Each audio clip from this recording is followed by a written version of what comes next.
Well, good morning, everyone. Thank you for coming to the Regional Coordination Office Capacity Building Data Literacy Initiative.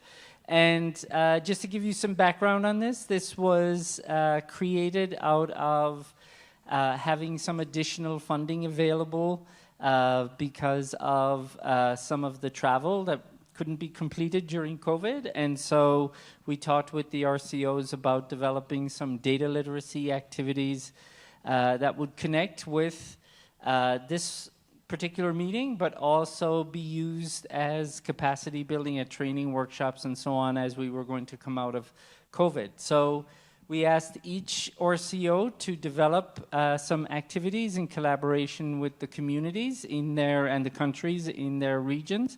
And so that's what they are going to show to us today on the different types of activities that have been developed.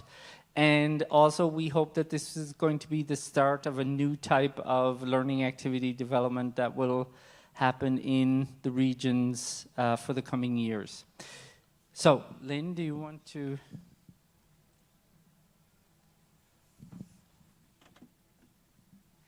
Okay, good morning. Let me see if I can move this up. No, it's not moving up. How do you? Okay. So here's what we're going to do. We're going to go in alphabetical order by region because we always do that.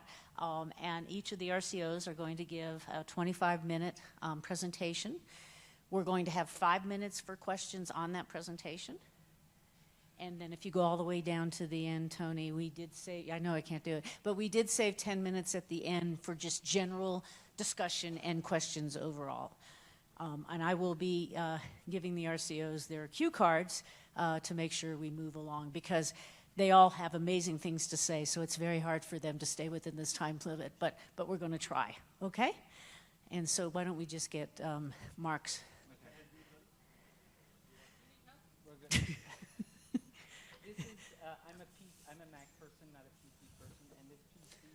So Mark, you could probably get your presentation up, right?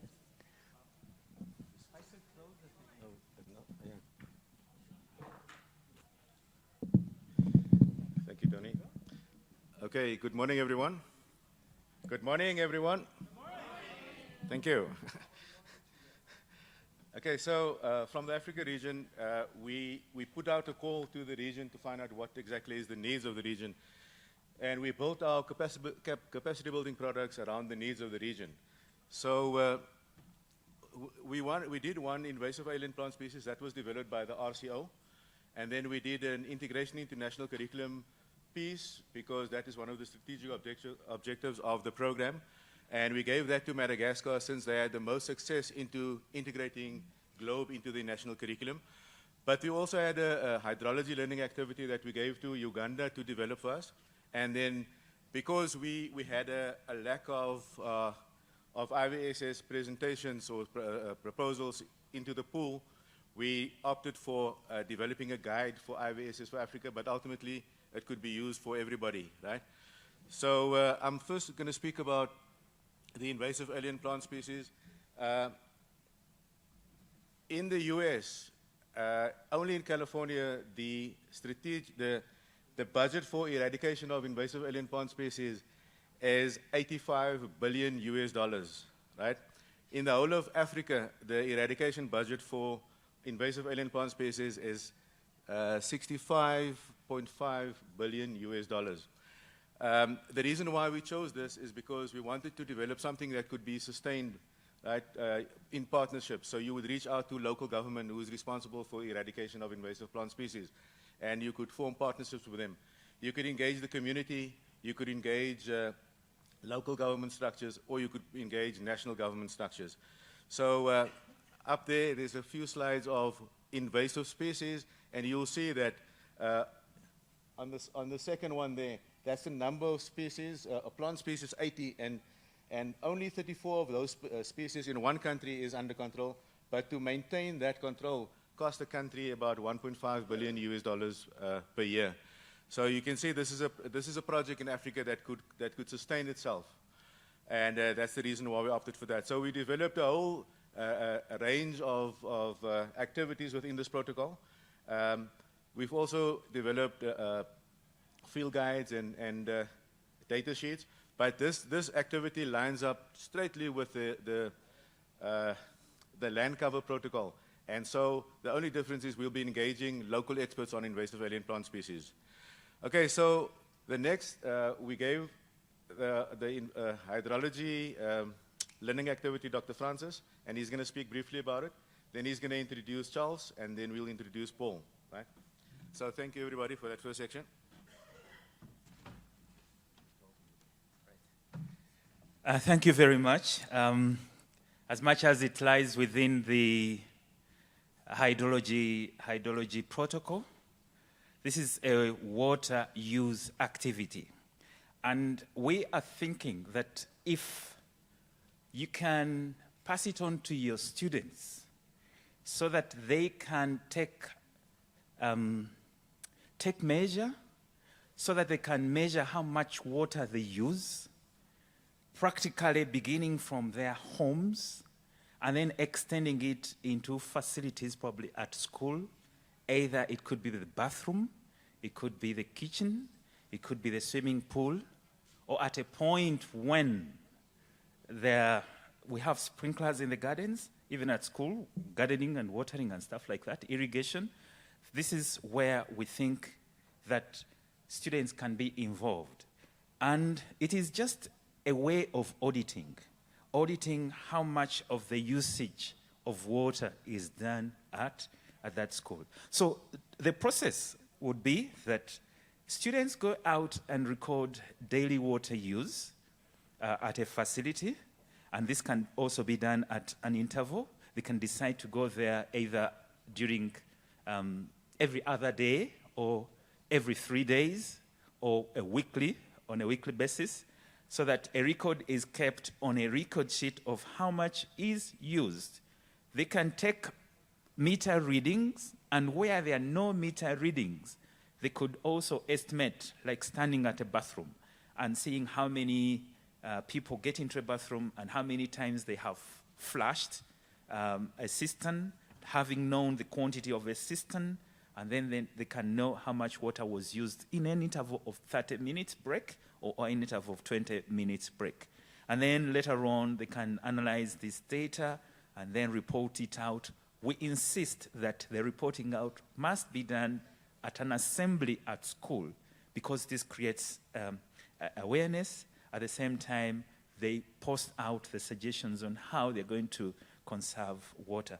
The purpose of this water use activity is that, a country where I come from, Uganda, water may not be a problem now, but water is a problem, especially in the western parts of Africa. Water is a problem in the southern parts of Africa.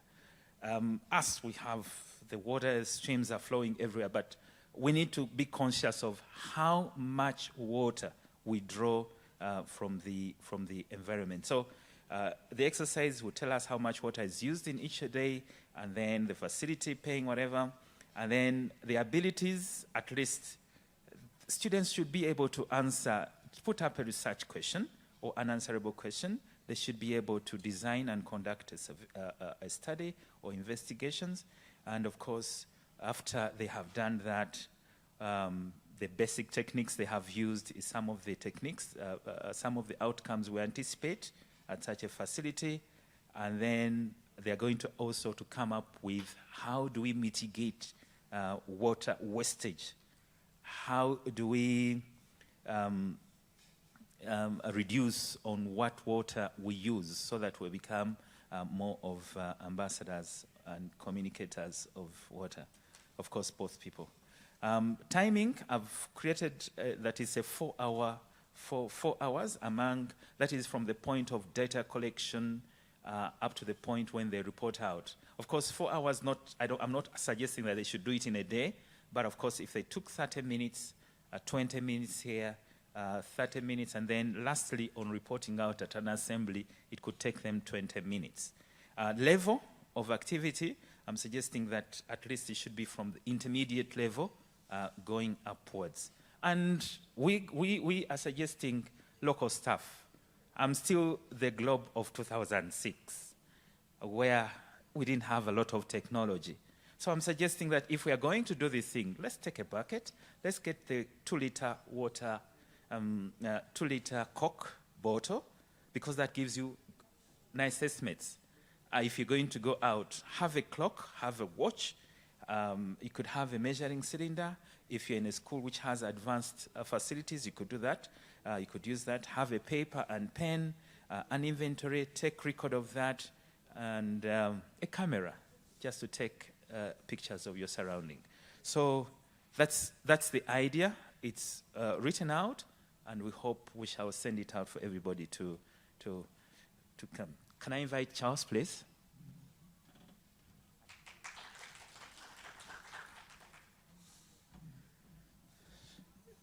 Thank you, Francis. And again, I ride on the previous protocols of being greeted in the morning. So I'll continue with the presentation. Maybe what Francis didn't mention is that we're also trying to explore how we can also use the GLOBE protocols on data quality.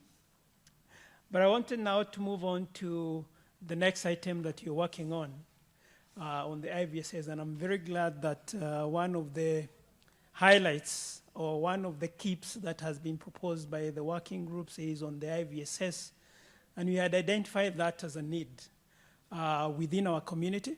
And I want to give an instance, and we were with Tony during the regional meeting we held in Madagascar, and he visited a school where they were doing a lot of GLOBE research. But we asked them whether they had submitted the IVSS project, and they said they hadn't. And the reason why they were not able to send was because they were not able to get that information. And when we sat and had deliberations, of course, during that time, we encouraged them to submit, and they were able to submit. And subsequently, we noticed there was a need for us to have a comprehensive document. Not that the website is not comprehensive enough in terms of the materials, but sometimes it becomes very difficult for a new student or for a teacher to identify where the information is located. And that is why we developed the IVSS research guide. It's 44 pages, and it has, we have 6 chapters in it. So for new students, then you walk through the overview of GLOBE. Chapter 2 looks at the focus area of that particular year. So it gives an overview of the IVSS, and then it does a deep dive in terms of the expectation of the IVSS for that particular year. And now that we have the new focus areas, then we'll have another edition that we focus on those areas. And then more importantly, it helps the students understand the research process. And we have clearly essentially picking what is provided on the website and now putting it in a document. And then the report layout, because students sometimes do not have an understanding of how they're supposed to lay out their report. And then more importantly, and this we got from SRS, the Students' Research Symposium, a report planning guide, where you're able to plan if you have 6 months, if you have 2 months, if you have 1 month, being able to pace yourself in the development of your research, and again, being able to track where you are at. And then more importantly is, and again, it was also the other conversation on the other room, on the rubrics, how is the evaluation done? Because sometimes the students and the teachers do not understand how it is done, and so we try to break it down to the level that they could understand. And then we had the appendix, which had case studies, and I think we borrowed that from the bundles. I think it was a science working group that had done an exceptionally good job in working out on the bundles, and we had case studies. We had also included on the appendix additional information, like how you set up a good question, among others. So essentially, we put that in a document, and we circulated that during that period. Then during the period that we were focusing on, that was early January, February timeframe, then we conducted webinars. The intention why we were doing the webinars is to add on to the conversation that was done, or the webinars that were done by the team, the GIO. But we were focusing on particular elements that we felt needed to be to have a bit more weight put in. So we had the highlights of the IVSS. We had how do you get started? What are the main elements of a research project? How do you access the data? Because some of the schools did not have the data, and now during that edition, we had the opportunity of going into the data archives and getting that information. And then, of course, the IVSS evaluation, how is it evaluated? And we'll talk about the rubrics and how do you get the 4-star? How do you get the stars, and the badges? And we felt that was an important element. So one of the outcomes was the increased submissions. And of course, more importantly also was the quality of the submissions, because we had more projects being classified as a 4-star, meaning that we had more projects. Maybe one last comment that I would put out is, and again, it's something that we need to consider as well, is we still do not have within the Globe website a section for students. And I think that is a disservice to the students, because most of the times what we've realized is even when we're having the webinars, the students were the ones attending. And sometimes if they don't have content that they're able to relate with, then it becomes much important. And I believe that the AVSS guide came in handy because the teachers could share that information with them more easily. I want to hand over next to Paul, who will walk us through the next few slides. Thank you.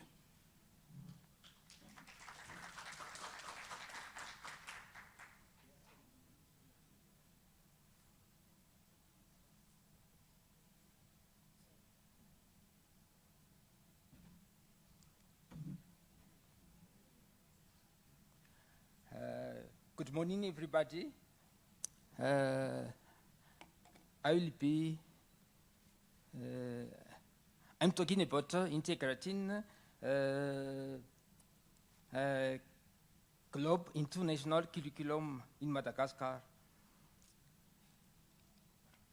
So why Globe integration into national curriculum? We started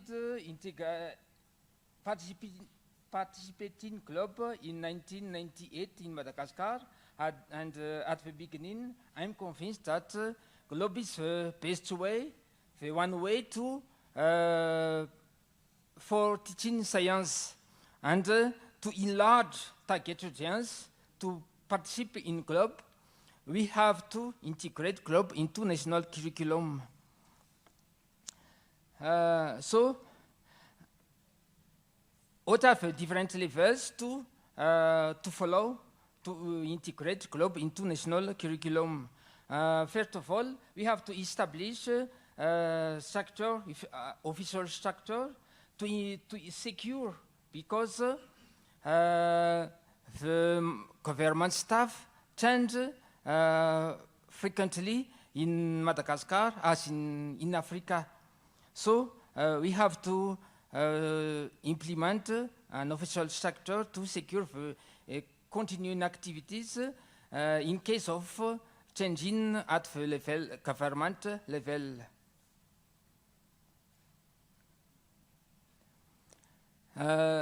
Next, we have to carry on authorities such as General Secretary, Director General, Director at the ministry level for adhering in the Globe, implementing integrating into national curriculum. So at the end, how to implement Globe, how to integrate Globe, and how to make it sure, how to make it sure. Excuse me, I'm French speaker, but I'm trying to. Okay. Before ending the speeching, we have to serve partners because our state doesn't enough money to support club activities in our country, and we have to collaborate with international organisms such as WWF, PNUD, UNICEF, and so on. And we have to finish teachers to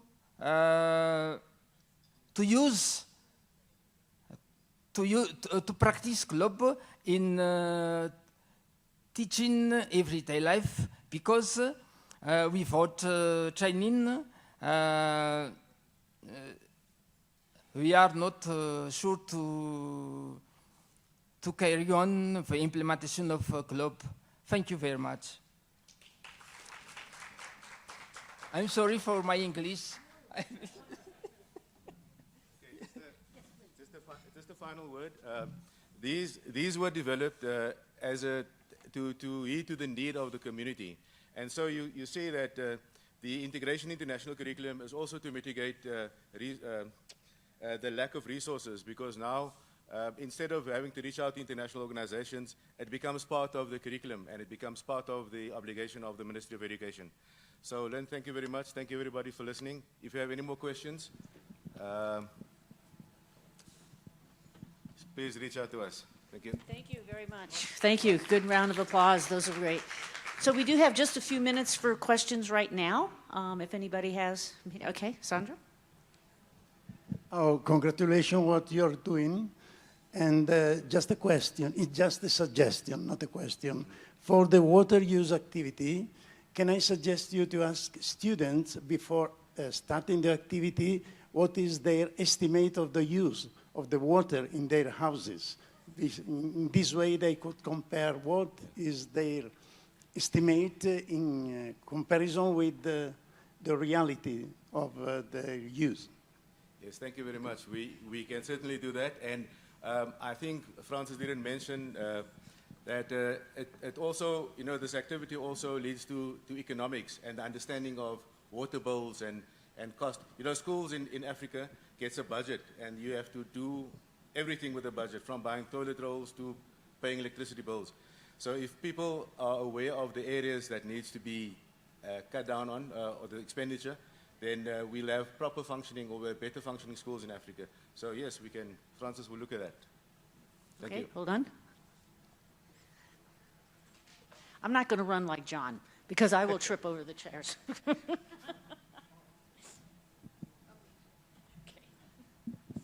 Excellent talks. I guess my question is to Charles. I'm really excited about the guide, IVSS research guide. I'm assuming, is it available, first question, on the website for others? And then my second question is, which part has been the most useful, do you think, from teachers of the different sections within the guide? So let me answer the first one. All of the materials that you see today are going to appear under the regional pages, all right, for each of the regions. So we'll have a special section. So all of this will go there. And then I'll give it to Charles.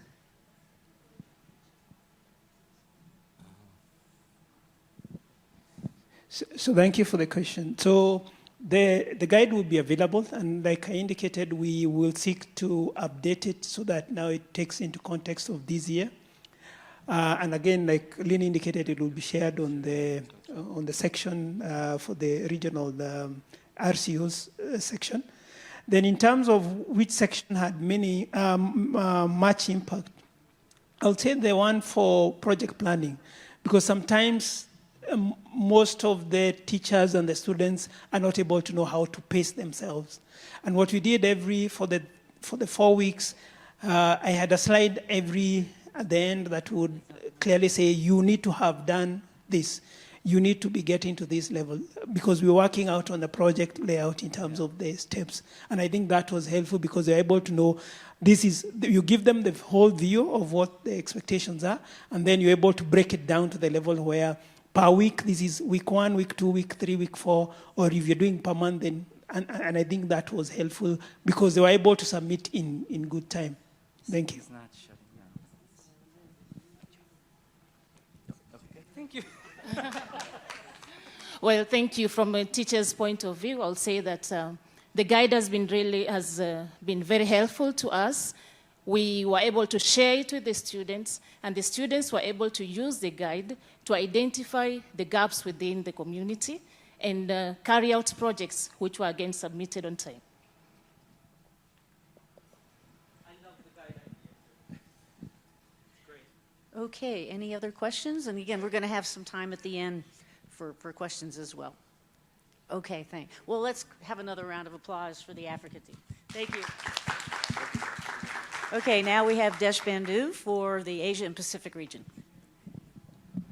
Good morning, everyone.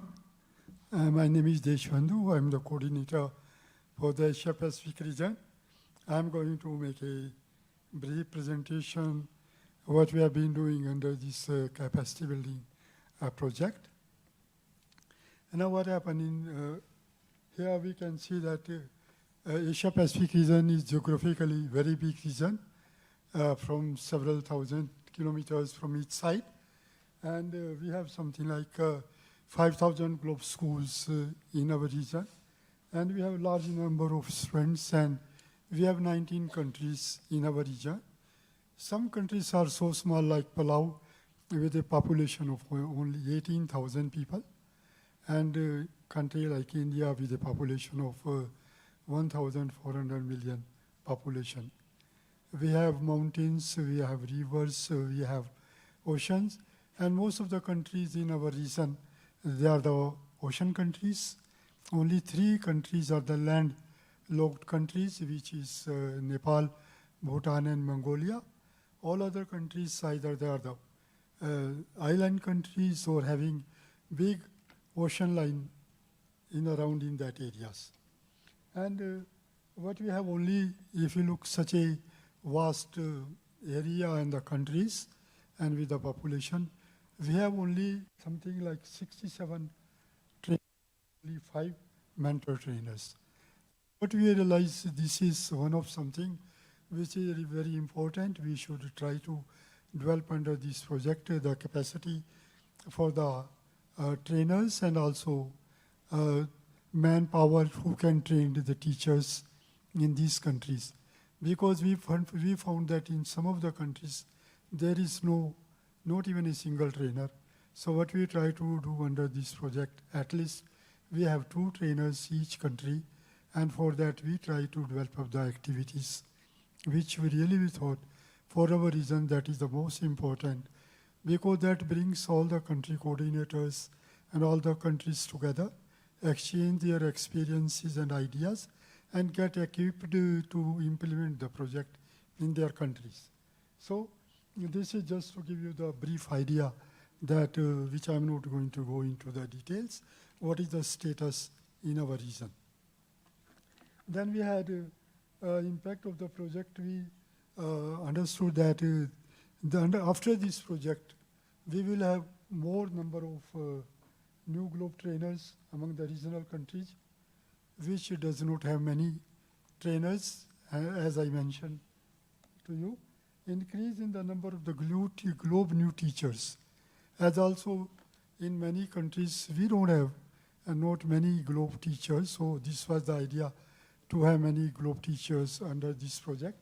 And project create an opportunity to widen the project in the region, how this globe can go into many countries. And scientific and research skills of students in using globe data to develop research project. Because what we try to do that, the data which has been collected, how this data can be used for research activities. Here we had impact of the project, we will learning outputs like something, discuss what the data and the role of the data in the society. Sometimes large number of data is collected and the students ask what we are going to do with this data. We have large number of data, millions of measurements we have. How we can make use of this data? what is the benefit we can get out of this information, which has been collected by students and the teachers in many countries on many globe protocols. Identify and select data appropriate to an inquiry. Conduct analysis and interpretation of the data. Because, as I mentioned, the data which is being collected, what is the use of this data? Because it is told that data which we have been collecting, how to make use of. And now then, our differentiate between ethical and unethical use of data.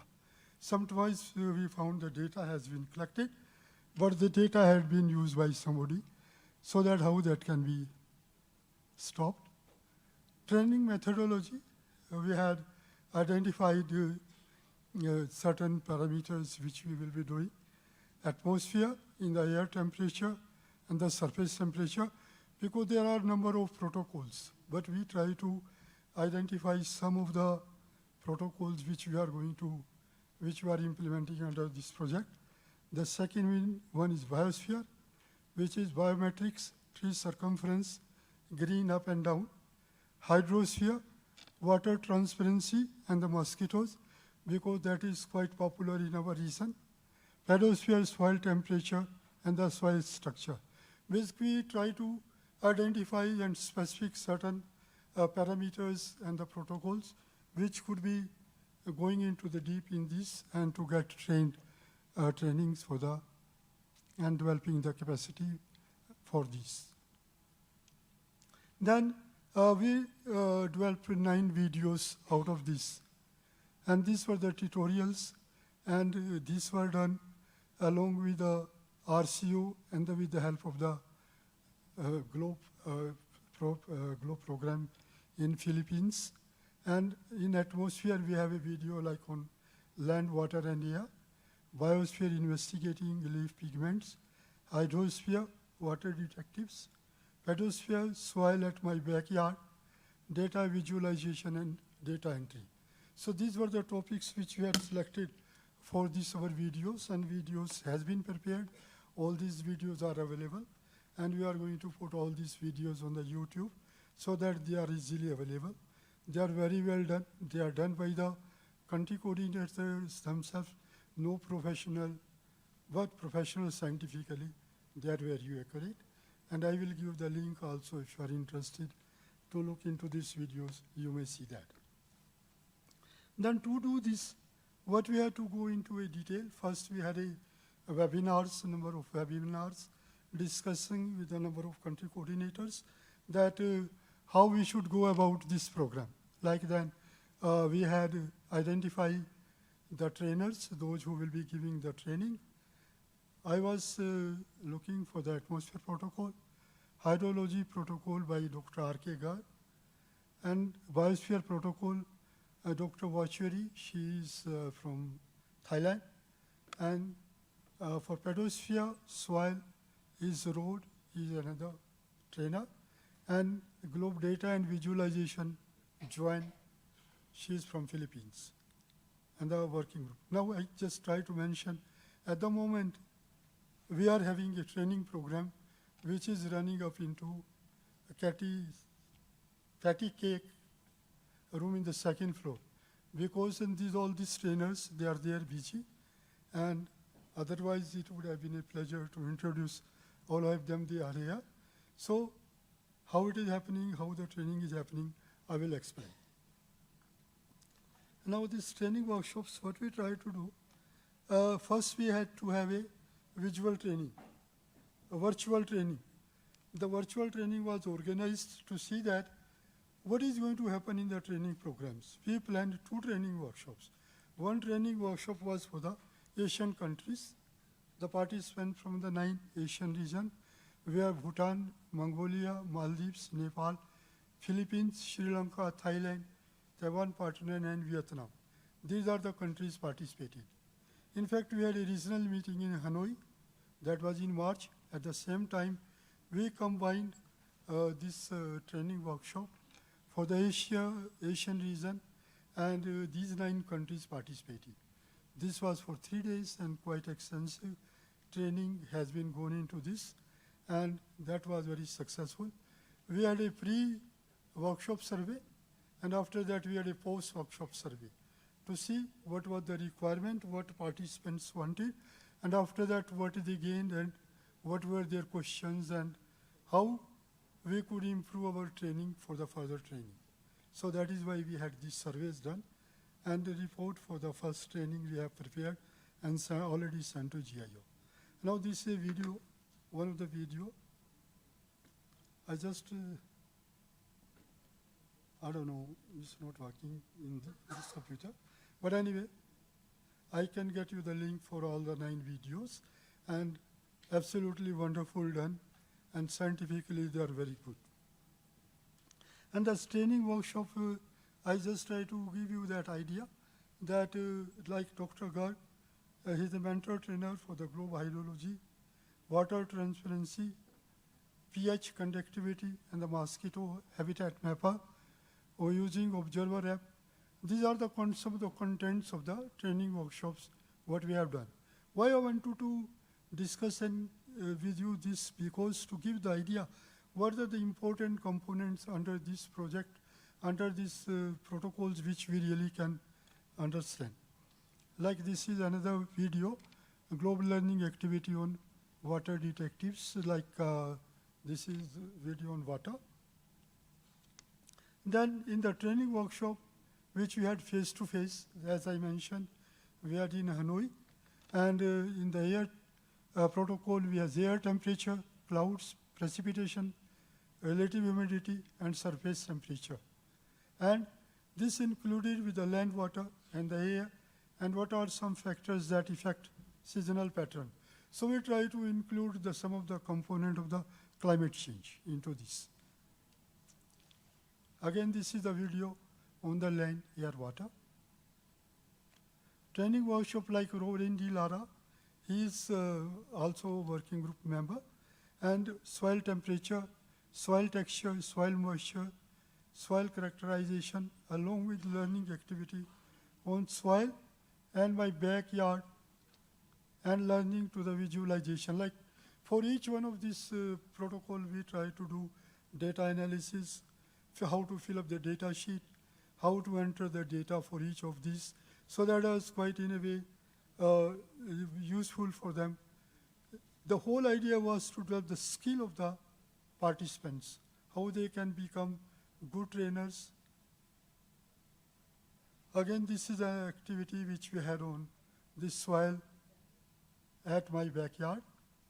The second workshop, after that having this workshop, which was quite successful, we had to have a second workshop, and after that, in fact, we decided how to make best use of this. Though after having discussion with GIO, we decided to have the second workshop in Denver at the time of the Globe Annual Conference, because many of the country coordinators of the participants otherwise would have not been able to attend the annual conference. When they are here, they look like it is very different. Their understanding of the globe is very widened, and they look like globe is a big family, a lot of things are happening. So we are having this workshop here. The first day workshop was on 16, and the second part of the workshop, as I mentioned, is in the patty cake room in the second floor. And this workshop is going on. And we have those countries which could not participate in the Hanoi workshop, we invited them over here. Now the countries which are participating here are Japan, Mongolia, Micronesia, Marshall Island. Of course, Marshall Island did not come due to the tragedy they had. New Zealand, Palau. Also additional countries like Nepal, Philippines, Taiwan. These countries, they had participated in the first also. Now they are also participating in the training workshop. So in this way, what we try to see, we have covered out of the 19 countries which we have in our region, we have covered around 17 countries who have been participating in the training workshop very extensively, with a lot of training activities and the materials, and the best to the best trainers we have in our region. The one of the things like what we would like to have is the sustainability. What is the use of this after having this training? The sustainability is that how these country coordinators, how the trainers, those who have been trained in this, how they can help students and the teachers developing IVSS project. But we found that in our region, the number of IVSS projects, number of data entry, that has increased. Expedition and exchange programs is a very strong component in our region. The students from one country, the teachers from one country, they go to the other countries, get together. We organize expeditions and then also exchange activities, a lot more such things. And also we are trying to develop a research journal, like say, we call it as a journal within the Asia Pacific region, where the students who have been doing the research, those who have been collecting the data, how that can be published by them. That encourages them to see that, well, I have done this, I have collected this data, so I am using this data in my activities. Collaboration and future plan. The collaboration and future plan is a very strong component of our activity, because we understand that whatever we have been doing, that should be used by the community, by the students, by the teacher for their research and so and so. So what we are having now, the last part, the third part of this activity is to have a expedition to the sea that we plan in Maldives, September 30th to October 4. And we would like to invite some of the good examples of the students and the teachers who have been doing quite good work, what they have been doing into this. So, and also we want to see that to continuity and sustainability of this project, and how we continue, because we may not get the money always. Sometimes grant may not be available. So what we try to develop skills in the countries so that they can develop their own activities. And we are looking, evaluating the first workshop and the second workshop at the expedition to the sea, and what you call as the third part of the activity in Maldives, and we will see that how that this project can be sustainable.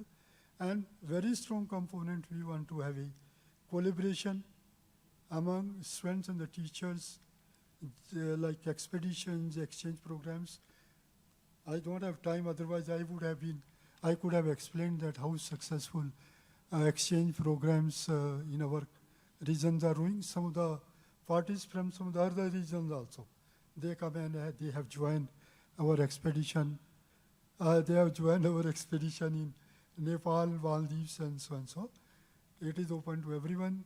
We invite.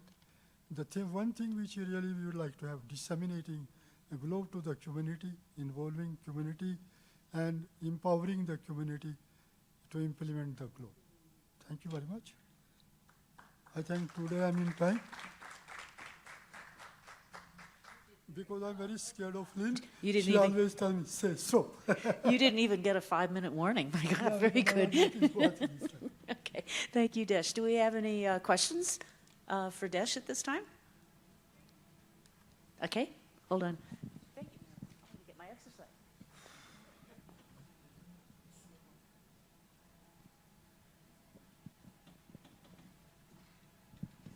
Thank you so much. Yes. I should sit over here.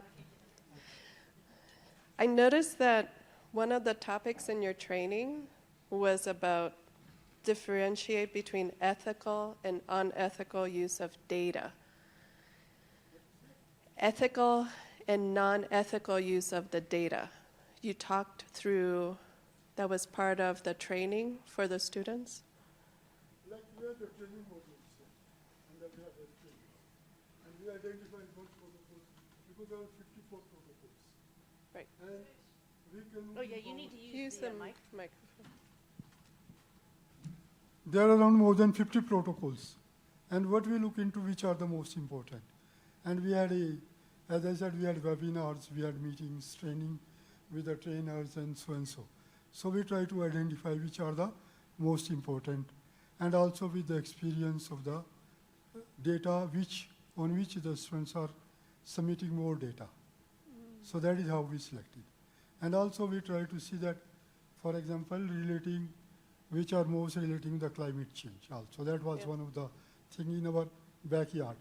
So we try to do that. And also the trainers, we have to identify who can really give a good training to the participants.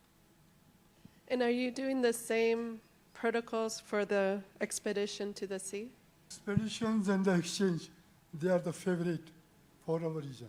Expeditions is the sea is in Maldives. Like what happened, the teachers, the students, those who are interested looking into, say, for example, as I mentioned, most of the countries in our region, they are ocean countries. Or other, some countries, they have a big ocean line. So the ocean is very important for us. And we have like Lake Pokhara expedition. I would request you to look into the Globe website and see the Globe Star on Globe Pokhara Lake expedition. Like that similar way we have developed, one in the Himalayas, on the mountains, the other one is the ocean. So two extreme. And the students, the teachers from different countries, they will come, and then we are going to investigate like salinity, of course, which is not a globe protocol, but is very important, and also comparing sea water with the fresh water, look into what is the difference and all that. But only point is that all the spaces we had for expedition, now they are full. We don't have any space left, because whatever the expeditions we have, they get filled up very fast. Yeah. We don't have any space. You're too late, Marilyn. Thank you. Okay. But of course, we put all this on the website, and it's quite a lot of interest. And how within small little money we try to do big things, something like that. Okay, thank you very much. And again, the videos you're putting on YouTube, and they're really good. So I think you'll definitely get a lot out of that. So thank you, Desh. Appreciate it. Okay, next we have Europe and Eurasia, Lenka Klager, and For a few minutes, I would like to see the training going on. Because So hello again. My name is Lenka Klager, and I'm really glad to be here today and talk to you about the results of our work that has been done in the 3-people team of Europe and Eurasia Regional Coordination Office, and also with the great support of Globe teachers and Globe trainers.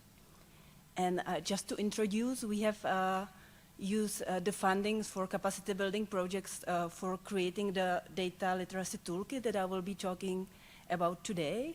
And we also use it for different meetings, so we were able to bring the Globe community together and hear the needs from the community, and also get a feedback for the toolkit that we prepared. And I hope you can hear me well. So, no, okay. Just shout at me if you don't hear me. So what we thought is very important is to have short activities that are focused specifically on data literacy, because we have really many great activities in our region, like learning activities. We have very active coordinators and very active teachers who are creating their own learning activities.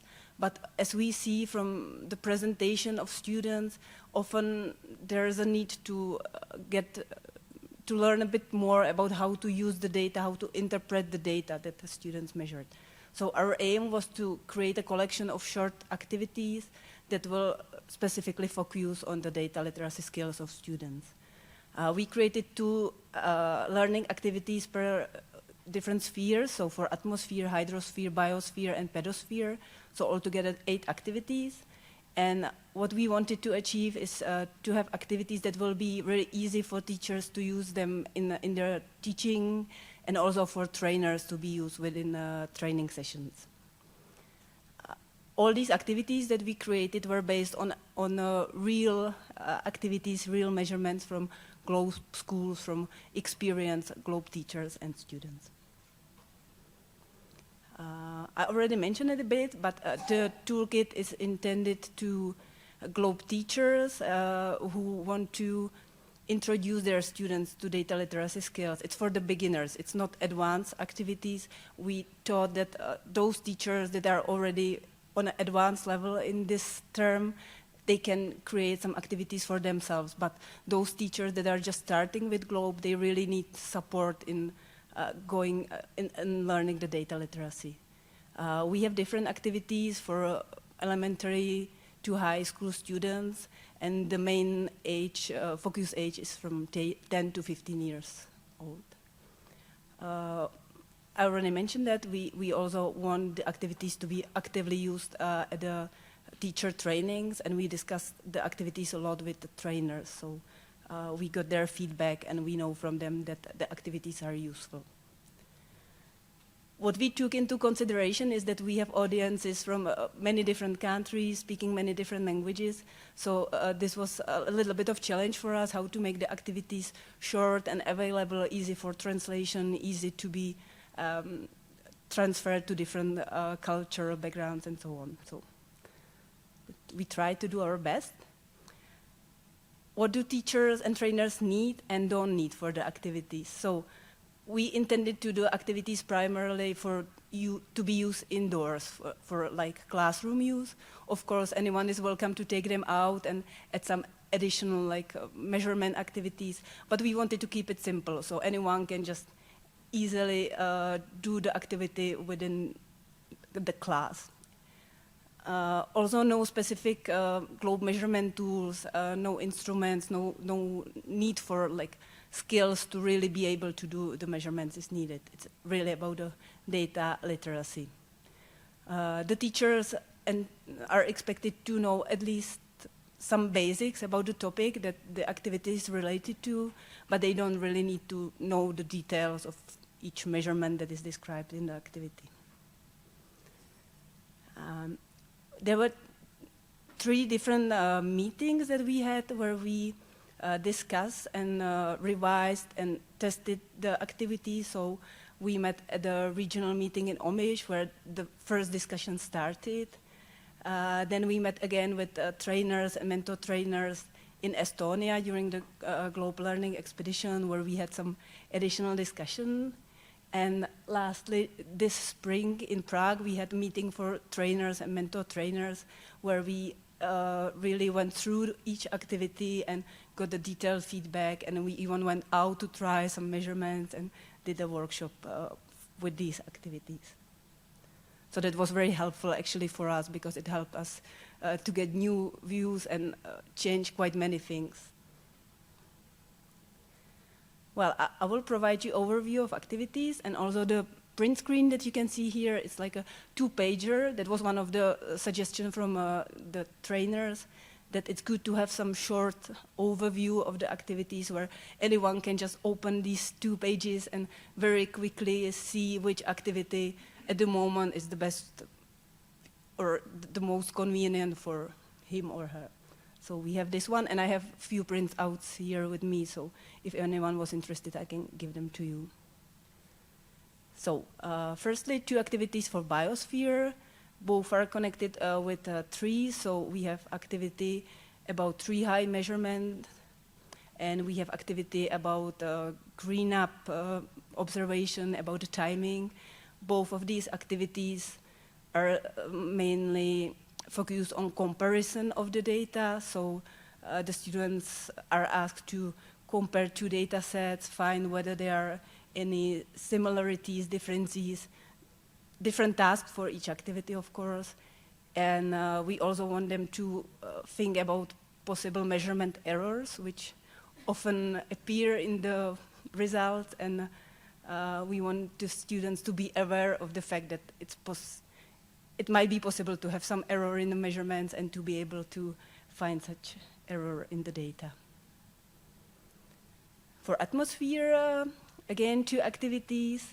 This time, the activities are more focused on visual presentation of the data, on working with the graphs, and also on working with the data visualization tool of the GLOBE program. So there's also guidance how to take own data from the GLOBE visualization tool. One activity compares the air temperature across different GLOBE countries, and the other one compares measurements on the same day from again, from different places. 2 activities for hydrosphere, one focused on air and water temperature changes during the year, and the other one on a trend of water temperature, and I will present you this activity, so I will not give you more details on that. And lastly, pedosphere. I only have here one activity because the other one is still, we need to figure out one thing, how to nicely present the data from the globe visualization tool. So I didn't want to put it here. It's nearly finished, but not completely, so I didn't want to present it yet. The other activity is about soil properties that were measured by a school in Croatia and how these change along a stream. So this is a quick overview. And now I would like to present how one of these activities actually look like, so you can have a better idea of how it will be used. The activity is about water temperature trend, and this, as I have it here in this PowerPoint, this is exactly how the activity looked like. We wanted to use a PowerPoint because we think it's a great tool for presenting. You can, the slides that you will see, the graphs, the teachers can easily use it. They can easily screen it to students. It's easy to print it out, right? And also for teachers to change the slides or pick just some of them in case they want to do just something from the activity. So, firstly, each activity has a short description, short overview. So in this case, the topic is comparison of water temperature at 3 different locations along the river in Croatia. We have age of students for who it is intended. We have description of skills, so for those who really want to develop some specific skills, everyone can see if this is the good activity for him or her. So in this case, it's reading the graphs, reading the data from the graphs, and comparison of different data. We were also asked to add some prerequisites. That was another demand from the trainers, so the teachers can easily find out what they really need. Usually it's not much, but in this case it's like at least some knowledge of water temperature measurements. It doesn't really make sense otherwise to do the activity. And we wanted to give some like additional thought, like some reasoning why actually we should think about water temperature trend. Why is it important? So each activity has a short description, short idea. So in this case, because there are many different factors that influence the water temperature when you measure at different places along the river, and it also has impact on the ecosystem of the river or of the water body. So just a short reasoning. Each activity has a content. There's no need to talk about it. And we always kept some introduction. In this case, it's quite short. Sometimes it's a bit longer. We wanted to give to those who will use the activity some idea of who is the author of the original measurements, where it was taken, and so on. So in this case, the data were collected by students from primary school Josef Pupačić Omiš in Croatia. So students measured at 3 different places. They measured for the whole year, and you can see the places with the red circles in the map and the numbers. So one place where they measured was at the river Cetina. That's number 1. Number 2 was at the mouth of the river, so the place where river comes to the sea. It's a Mediterranean Sea. And the 3rd place was a bay. So 3 different places quite close to each other. In the pictures, you can see how it looks like. So it's a really beautiful place in Croatia. By coincidence, this is a place where our regional meeting took place last year. So many of us had chance to visit this place, and it's really nice, and it's really like diverse ecosystem. So the river is coming from the mountains and flows into the sea. You can see on the top picture, you look kind of on the measurement place number 1, and down there you can see the beach and the mouth of a river. And you can also see the school, which is like the tall buildings under the tall buildings on the very right. This slide is normally not included, it's just for this meeting, because I think maybe not everyone here knows where Croatia lies. So the arrow shows a location of Croatia, so it's northern hemisphere, it's south of Europe at the same time. Well, and now the task for student comes. So in this case, it's like students are asked to make some guesses, some predictions. They can pose a hypothesis if they want to. Sometimes there's really like task, do this, compare this. And since here we have some guesses, so perhaps you can try to do some guesses yourself. So the first question is, at which of these 3 study sites was the water was the coldest during the year? And which month was that? So does anyone want to shout some idea, some guess? So we have 3 places, and which one of them over the year had the coldest water, the coldest measurement, and which month was it? Just shout out if you want to.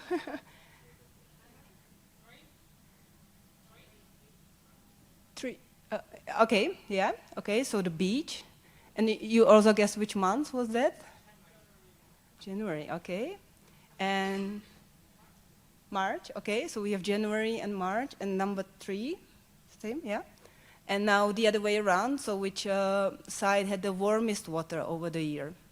And again, which month was that? So number 1, number 2, and any guess about the month?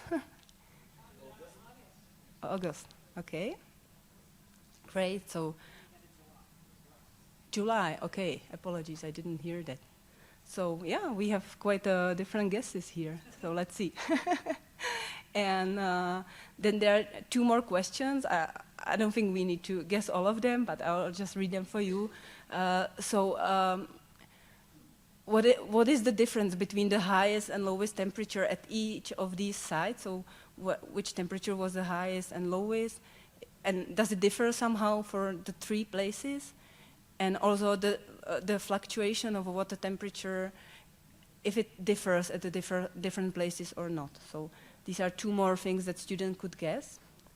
And now we can look at the data.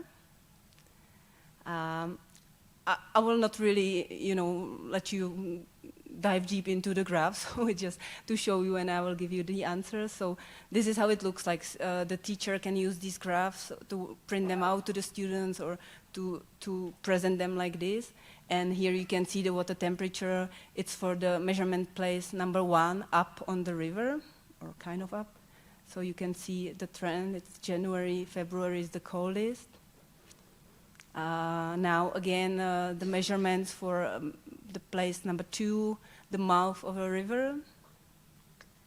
And finally, the measurements for the beach, right? So it's one way how to present the data, one way how to look at them. And there's one more way where all the data are like put together, so you can see different color dots. It's maybe, okay, you can see it better than me. So there are different colors for different places, so it might be easier to compare the data.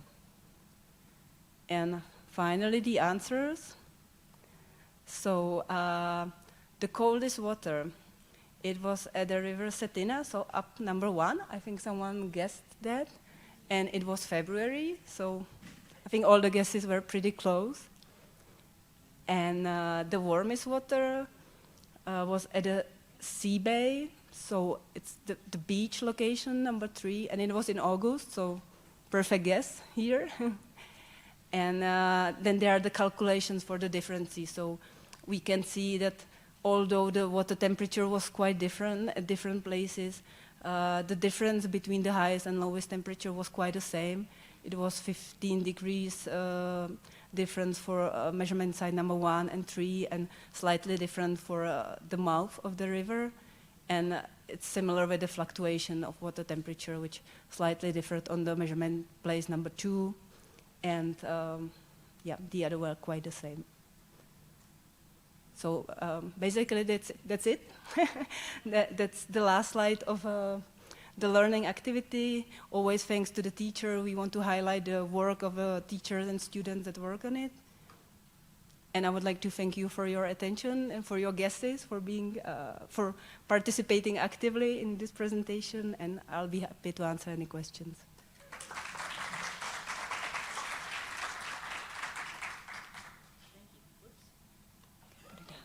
Thank you. That was great. All right, any questions?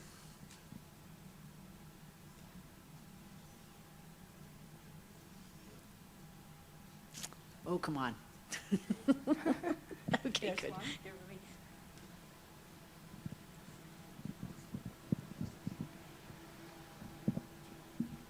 Great work, congratulations.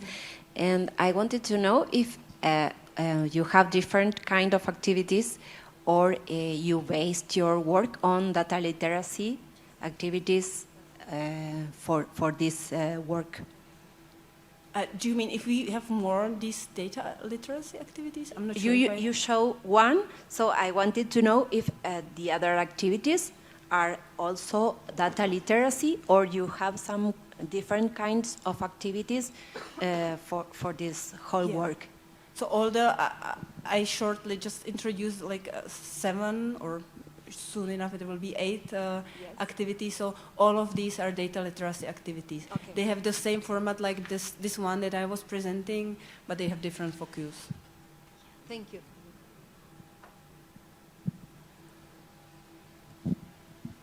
Okay, any other questions? Very nice, and I love the certificate at the end. Thank you. All right. So now we have Latin America and Caribbean, Mariana Savino, and I think team, right? Okay, and you can probably put this up yourself, right? Okay.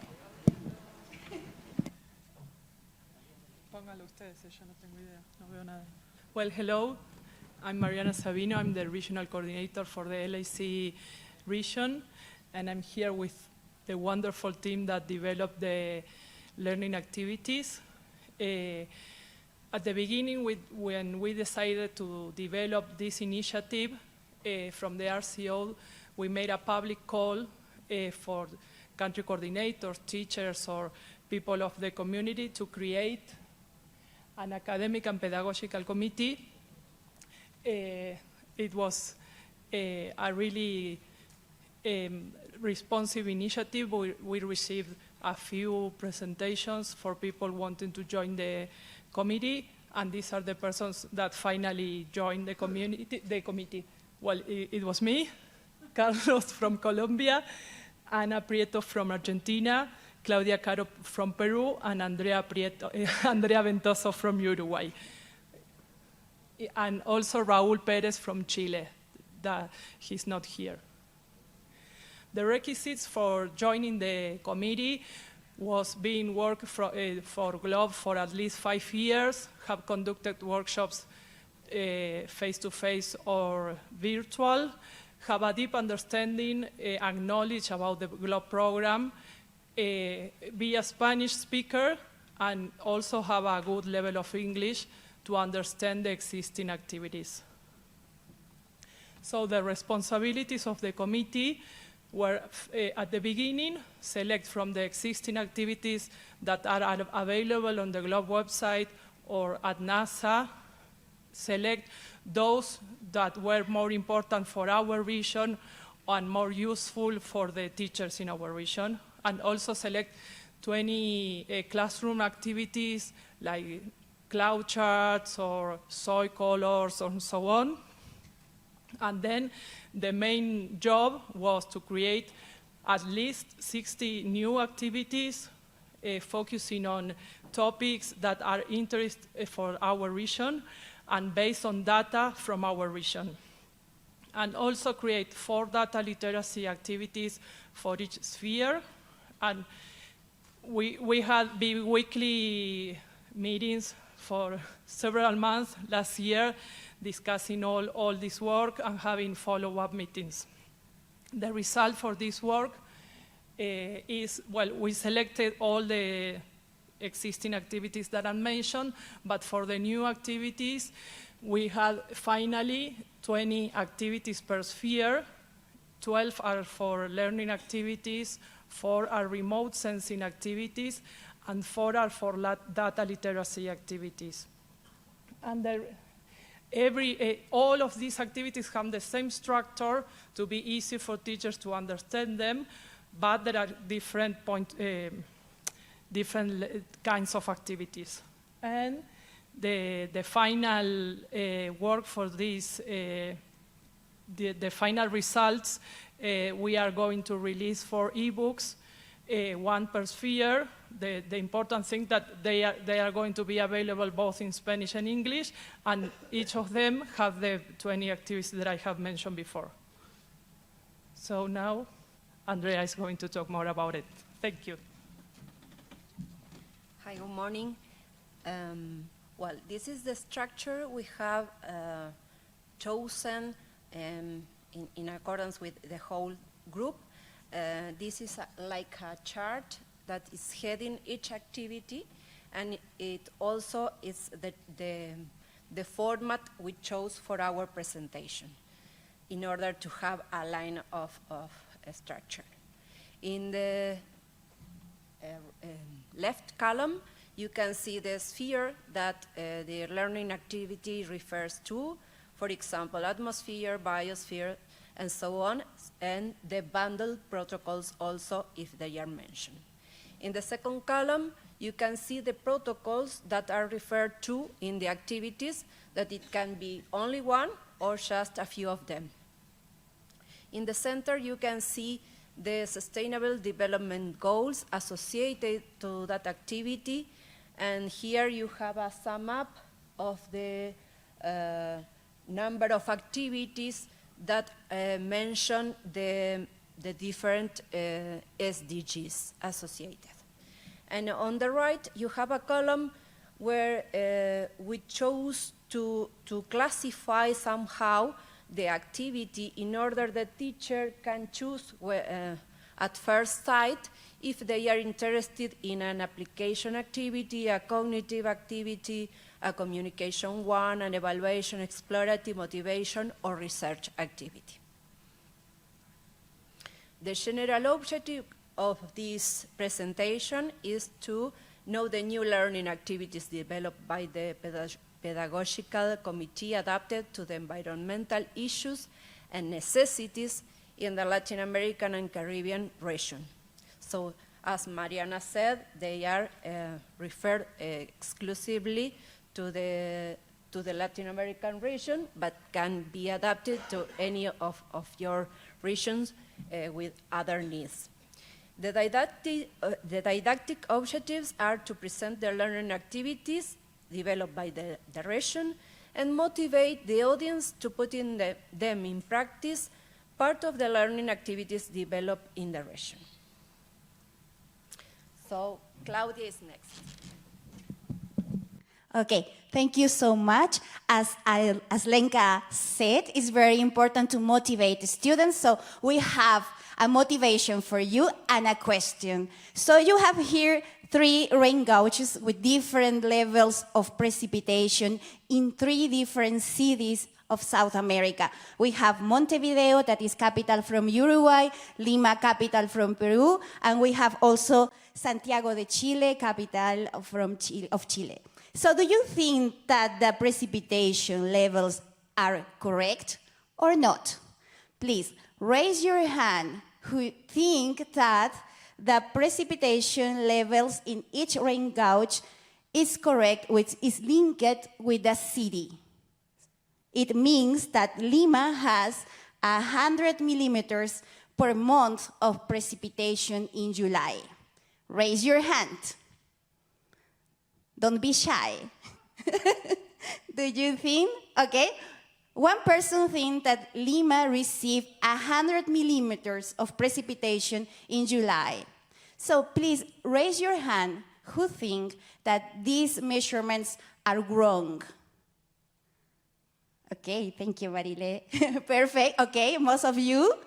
Perfect. So in the next slide, thank you, Andrea, we have the correct answers. So you are right.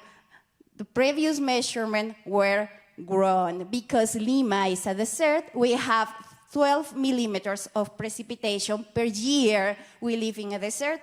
So Santiago de Chile have 100 millimeters per month in July, and Montevideo has more or less 60 millimeters per month in July also. So thank you so much for your participation. And now we would like to introduce our learning activities. We divide them by a sphere. And it is important to think in learning activities as if they were a plane trip. All of us arrive here by a plane trip. So the first thing that we listen when we go to the plane are some instructions, like please fasten your seat belts, put your seat in the right position, and ensure your table. So with the learning activities is the same. We need instructions at the beginning. So we start giving some instructions to students. What are the requirements for the activities? How long the activities could take? How many times do we need to do that? What materials are important? The second stage is when the plane takes off. So for us, in our learning activities, this part is the research question. We need a guiding question. We need to motivate the students. So the research question helps us to guide all the students to the travel. The next stage is when the plane is just flying. This is the development of the learning activity. All is flying and flowing and is good. And the last part is when the plane lands. And in this part is very important, this closed section of the learning activity. So in this closed section, when we arrive to our destination, the pilot used to say something like, welcome to Denver, the conditions of the temperature are like, I don't know, 35 degrees Celsius or something like that. So in the landing of the learning activities, it's important also to say to students, what are the key messages of the activities? What concepts are important to remember of all our presentation? So, in each sphere, we divided the learning activities in 3 groups. First, we have learning activities to improve the understanding of the globe protocols. We have 12 of these activities, and also we have another group of data literacy activities, and finally we have a group of remote sensing activities. For biosphere, the learning activities are addressed mainly for a better understanding of the pixel concept, because we think that the pixel concept sometimes is a little difficult. So we have some activities like embroidering your pixels, so you can develop art and understand also what is the concept of the pixel. Also, we have activities for phenology and for the 3 high measurements. In data literacy, we try to improve skills, as Lenka said, of the students to communicate the data. This part is very important. So we have storytelling for the data. We have activities to understand in better way the average, the medians, for example, and some trends also. And finally, we have some remote sensing activities, just because we are in the era of the remote sensing of the artificial intelligence. So in the second sphere, that is atmosphere, we have the same structure, the learning activities, data literacy, and activities with satellite images. In the first sector of activities, we have some activities related to precipitations, to air temperature, to surface temperature, and urban heat islands. And one special one I want to mention is wildlife monitoring with globe atmospheric parameters. This activity was based in one we created in a small group in the region that with collaborative work between a colleague from Argentina, Claudia, and Dario from Uruguay, and myself, that was related to butterflies and the atmospheric variables. So inspired in these activities that was created during the pandemic, I decided to take this idea to the learning activities and extend it to any other species, or migratory species especially, that can be observed and registered with a field guide and a special guide to take the step-to-step to relate the measurements to the atmospheric variables like temperature, surface temperature, precipitations, and clouds, and also wind. With regard to the data literacy activities, some of them are related to the use of data, the analysis of data, and how, or many methods that you all know, but we want to take them to the teachers and make them more clear for them to use in the classroom, especially with primary school kids. And also working with graphs. That is not usual in primary education to work with graphs. So we have included some examples for them to use with data from the region.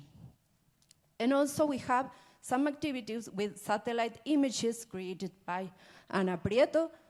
She referred to precipitation, and of course, and we can't avoid talking about the ENSO phenomenon, that it was also another regional initiative we had some years ago with a collaborative project, I think in 2012, yes, between Argentina, also Peru and Uruguay. So that is Carlos' term.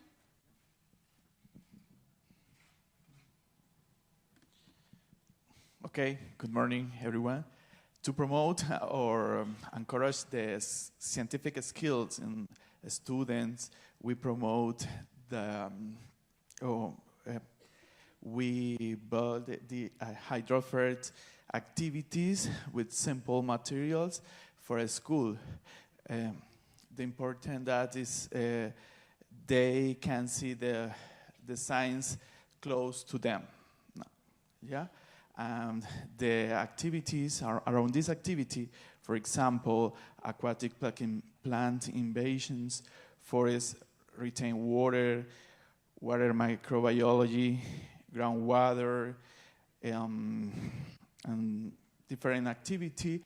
They can explore the physical phenomenon that in the rainforest to retain the water for the rain, or the microbiologic life in a water. Yeah, the student can understand because the water body can be or see clean, but can't drink this water because this was not a treatment for this water. So the learning activity included part of this learning activities. Data literacy activities was work in progress.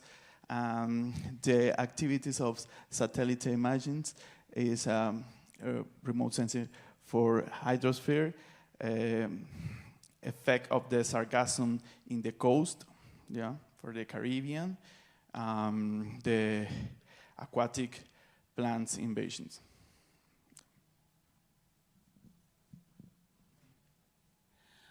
Hi, I explain pedopteras.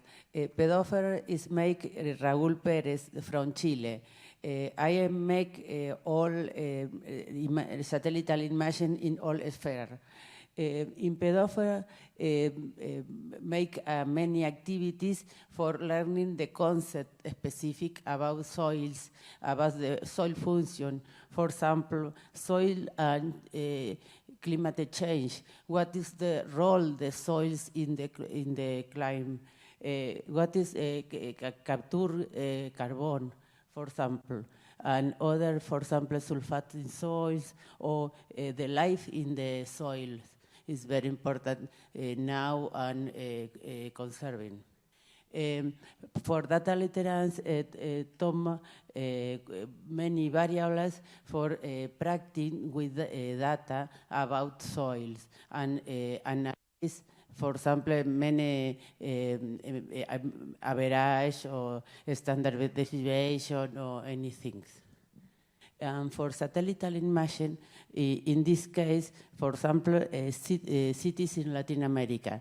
In all satellite images have analyzed case-specific case model with the problem. For example, in this case, in cities, growing, take the small city is growing faster, or a small city is don't change, or for example, a big city change very faster, very quickly. In agriculture, have the specific, for example, crown, different corn cultivos. Culture. Sorry, my English. Y en remote sensing, analyze index. For example, NDVE index in different, in the forest, in the crop, in the different areas for change, for change in season, change in growing, anything. Thank you so much for your attention. Key home message or the landing first we need learning activities to encourage to teachers to teach better science also, and it's important to context. For this is why I think that the learning activities by region are very valuable, because they use their own context to explain science to their teachers and students. Use the example of the plane. I think that is very interesting to think in a learning activity as in a plane trip. It's easy for students, it's easy for teachers. And finally, please, at the landing, we need to evaluate our activities, so we need to evaluate our presentation, and we have, I think that is a nice way to evaluate our presentation. If you like our presentation, smile, please, it's good. If you think that we can do it better, step like serious person, okay? I look a lot of smiles, I like that. And if you don't like it, you can put a sad face.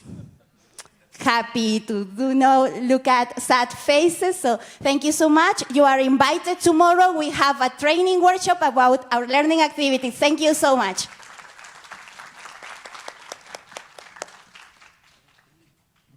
Okay, thank you very much. Questions?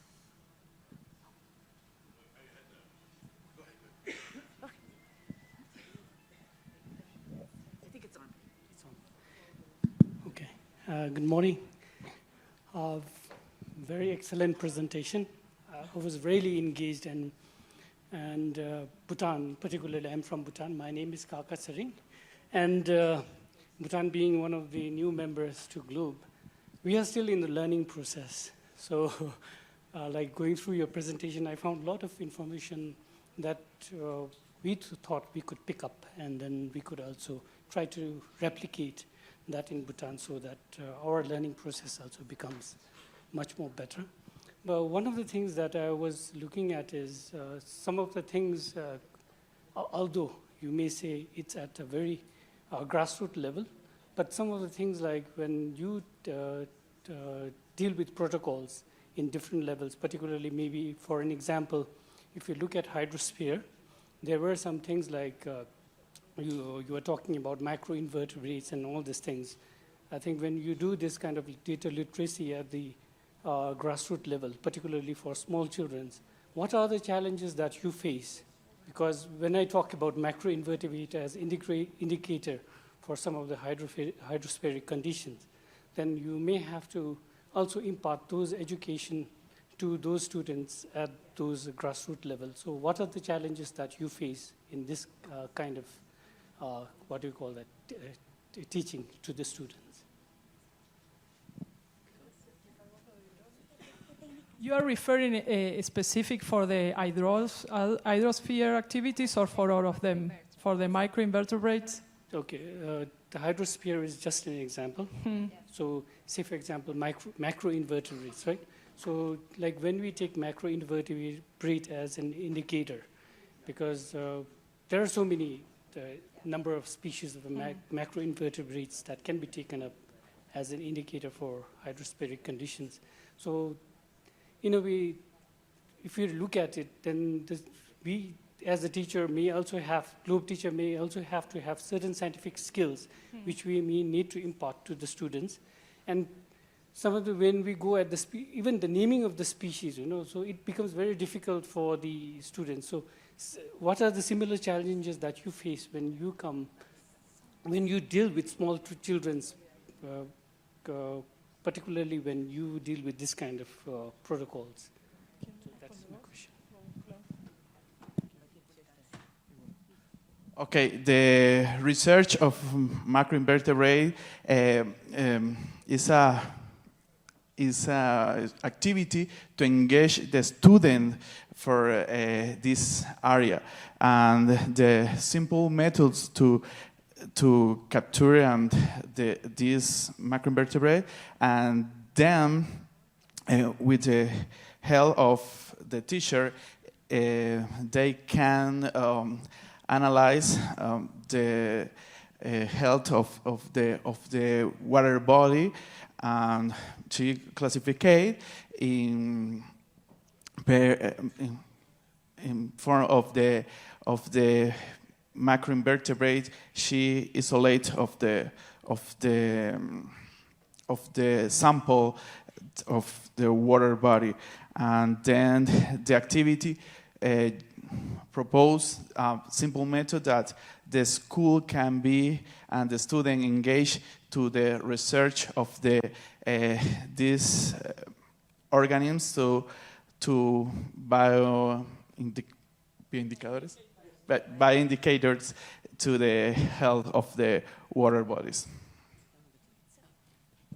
Just to add something, because I work with university students, for they sometimes it's very challenging to understand also macroinvertebrates. The first time is just to observe. So just to observe different ponds, for example, or creeks, and describe in their own words what they are observing. So describe with your own words, what is this? How are the colors? At what name do you think that it deserves? So for you, what name? Sometimes this is the insect like leaf, or insect like a stick. They can put their own names at the first time. And after, you can explain that based on the form, the scientists decide what name they put. They like baptism, like insects. But at the first time, at the first glance, it's very interesting that for students describe what they are observing and put their own names, the name that they want. And they can also relate this name with the place where the insect or the macroinvertebrate is living. So thank you for your question. I use with the small children and the university student. It's very motivated in both, but it's very easy now the microinvertebrate, the difference in pools or in different pools or very near you can see difference.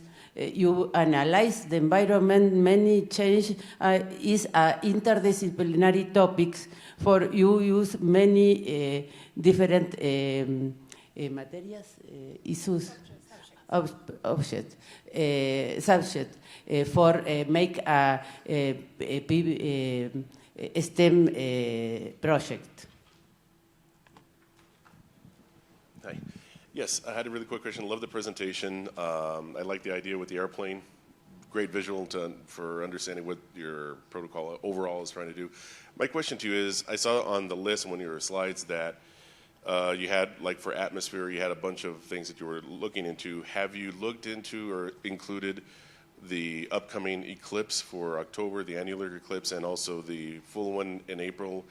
Are you considering about maybe incorporating or collaborating with somebody from the outside? And if that's an option, to maybe include that also into something as like what you've been talking about here, is that something you would include? And if you're interested in something like a collaboration for somebody, for one of us that we're actually really close to the path of both eclipses, would that be something that you would be interested in, or have you thought about that? Actually, this activity, it was referred to the eclipse we had in South America for December 14th, 2020. And I made a kind of report. So I take the data of this report with my own data that I took that day, the previous day to the eclipse, and then the next day. So I included all this data to work with as an example of what you can do in the next eclipse. With the atmospheric variables you can measure and the observations you can do during, before, during, and after the eclipse. And the other thing is we are going to have another eclipse in October, and I'm going to take Mariana to explain. Well, thank you for your question. Regarding the collaboration, we are really happy and open for collaboration with other regions or with other countries. So please reach out to us so we can talk more about it. And regarding the eclipse, yes, we are going to have the regional meeting this year in Panama City. That is a place that is going to be 100% of shadow for the eclipse in October. And we are also working with Marile and Kristen and Rosalba from NASA to organize some other activities for the observation of next year's eclipse. So yes, we are working on it. As a quick comment, what's very interesting, what I found is the first slide, where the protocols connected to SDGs, and that is connected to the pedagogy. So that was really something that we need to do because teachers, the first question they ask normally is, when they are inducted into the globe, they ask this question, why globe? They need to be connected to what they previously know, to the pedagogy, the curriculum, and that's a very interesting thing that you have connected. That's very important. That the second thing is the analogy was really powerful to send the message. But I was wondering the collaboration you all have. How did you come up with achieving this? This is the first time I have also attended the presentation, in the last session. I see this, what you call this, the amalgamation is very strong, and you are helping each other and trying to come up with an impactful collaboration. So that model is very important. So I was really wondering and appreciating how, I'm not trying to get an answer, is trying to get how you break those barriers coming together. And that was really, because I was watching that for a very long time. And this is the first time I see a flight with 5 pilots still doing the good job and trying to land. So that was the interesting analogy. So I just want to be appreciative of the collective effort. Thank you. Well, thank you very much for your comment. I think that the love that we all have for the GLOBE program help us to work together. Me as a regional coordinator have always tried to build a close relationship with the LAC community, and I have been really lucky to find these great collaborators that love the program as much as I do, but the experience for them is much longer than me because they have been working with GLOB for the last 20 years. So I have a really support from them for the work that we are doing. Okay, we're going to have one more question. One more thing. We are open to collaboration with the other regions, of course. Always. After we initiative in the announcement, the competition in our page, our region page, under the learning activity capacity building, and we put the conditions and how to apply and all of this. After that, we have find 23 participate or teachers, they are apply. After when we have the rubric and committee, Siham, Ahmed, and Nahid, and also Ghadir Khadada, all of them, they are a team for judgment, at the beginning, judgment, to approve the project or the learning activity from teachers. And at the end of the day, we have 8 projects, 8 learning activity from 4 countries, from Oman, Jordan, Lebanon, and Kuwait. And then at the end of the day, just only from Oman, Jordan, and Kuwait. So I will leave my colleague Siham. She is from Lebanon, and she is one of the committee. So she will tell you more information for the next step. Hello, everyone. The learning activity or this kind of competition or request from the teacher, it had a goal in order to make teachers think out of the box. We wanted the learning activity that they are going to present or to develop to be to tell us what is behind the protocols, the GLOBE protocols. How can we benefit from the GLOBE protocols to teach the students and to elaborate what is behind data collection, what is the benefit of the data collection. This is the first question, or the first goal was in our mind, or as a committee, as a regional office. So we wanted the teachers to think out of the box.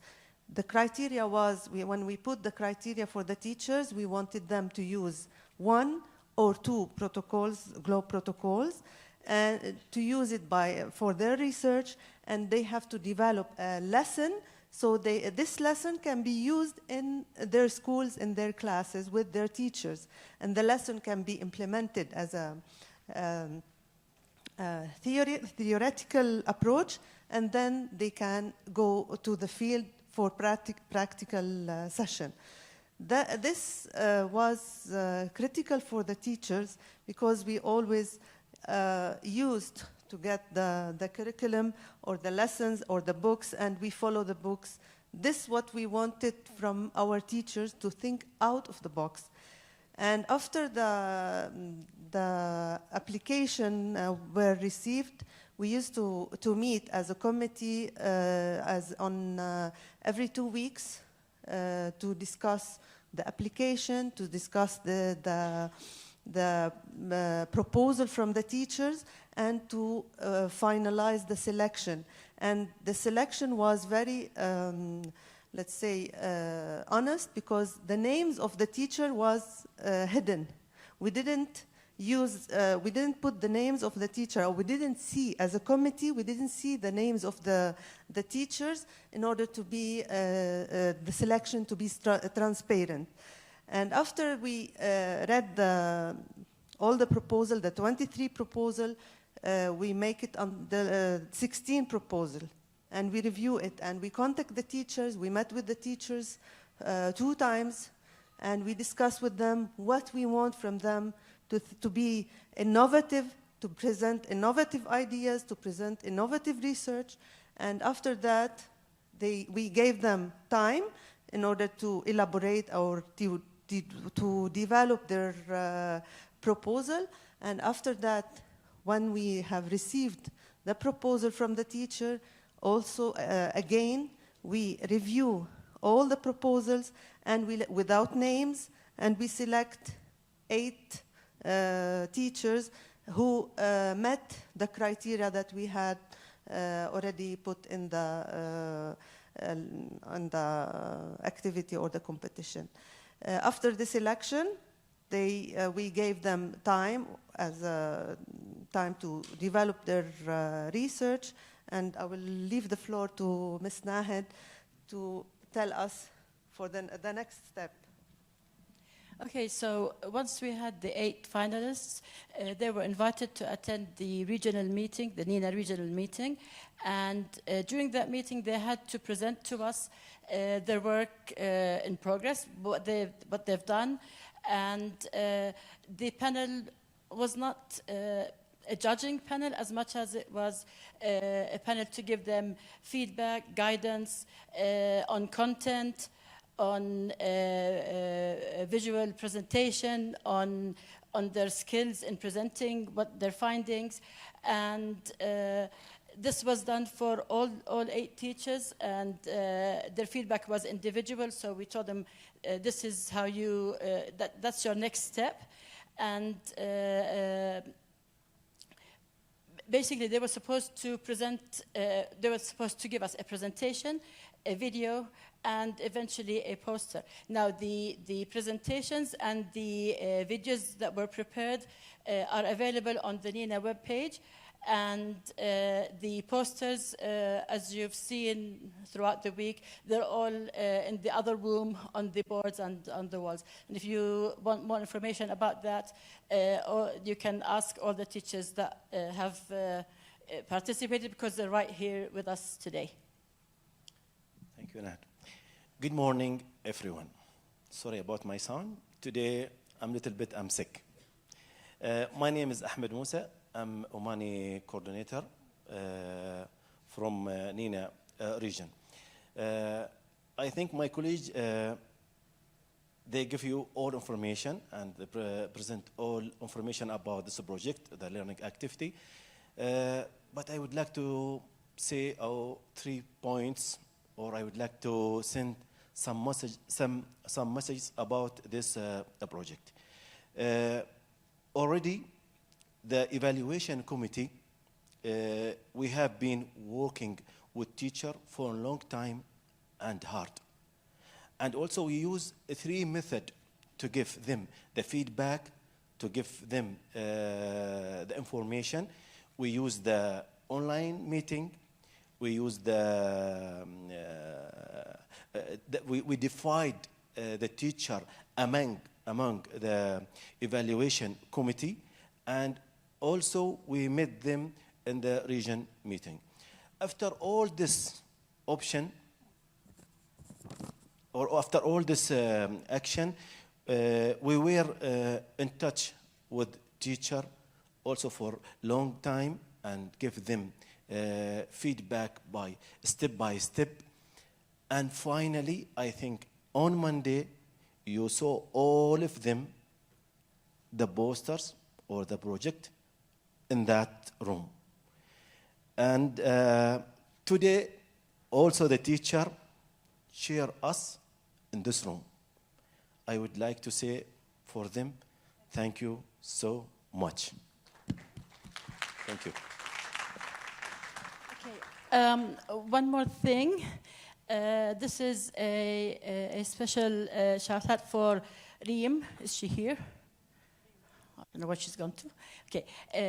Reem did not participate in this activity, but she did she prepared some Globe games for her school because she's a Globe teacher. And they are built around the concept of escape the room kind of thing. And what the students would do is they would go play the game, and during the game they had to answer questions related to Globe protocols. And if they do get the correct answer, then they move on to the next room. Now, in her school, when she displayed this, it was really nice because it was in different rooms or different corners of rooms where the students would actually feel that, yes, they have escaped from one room to the other. Now, yesterday she had the games displayed in the other room right at the end, but due to lack of space, she couldn't really make it proper, like, really escape the room. But it was very hard work. She did all on her own, and I think, again, she deserves a round of applause.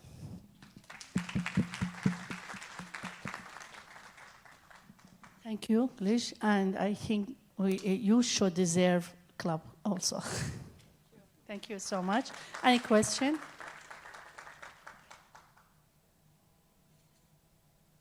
Do we have any questions? I'm sure so many of us saw the posters, right? So yes, we saw the learning poster, activities. and you can ask but they are also. right. They're still up, yes. right? So and because when we make the competition, just one information, we have this when they own, we promise him to participate in annual meeting, all the teachers. So this is one grateful for him. So they could. They deserve it. Yes. Thank you again. Okay, well, let's have another round. This is Reem. She's coming here. Wait. Reem.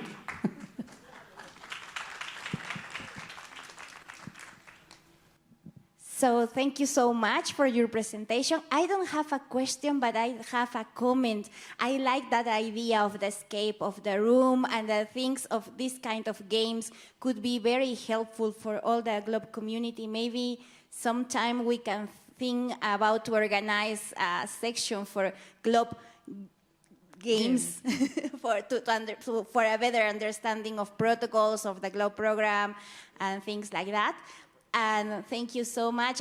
You inspire me to do things like that.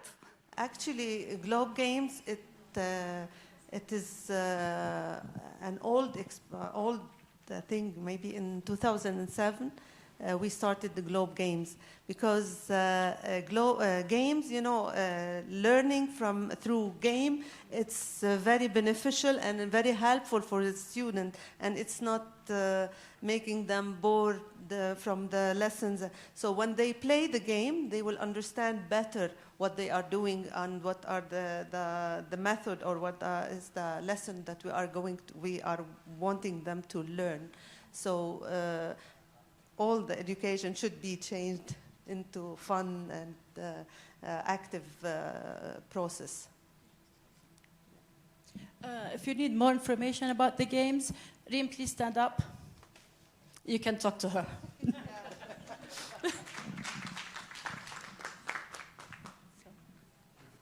Enough? Oh, thank you. Okay, thank you.